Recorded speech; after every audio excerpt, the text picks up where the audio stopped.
This is NOAA All Hazards radio station KIH 61 in Omaha, Nebraska.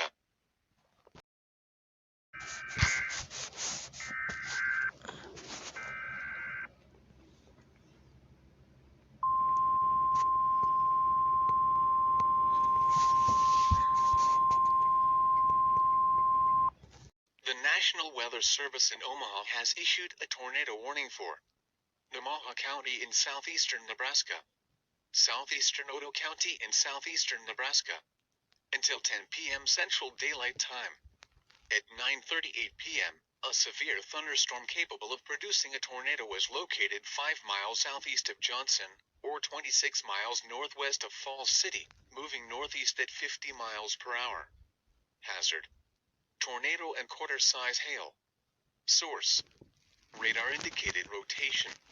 The following impacts are expected. Flying debris will be dangerous to those caught without shelter. Mobile homes will be damaged or destroyed. Damage to roofs, windows, and vehicles will occur. Tree damage is likely. This dangerous storm will be near Auburn around 9:45 p.m. Peru around 9:55 p.m. Take cover now. Move to a basement or an interior room on the lowest floor of a sturdy building. Avoid windows. If you are outdoors, in a mobile home, or in a vehicle, move to the closest substantial shelter and protect yourself from flying debris. Repeating, a tornado warning has been issued until 10 p.m. for the following county in Nebraska: Odo,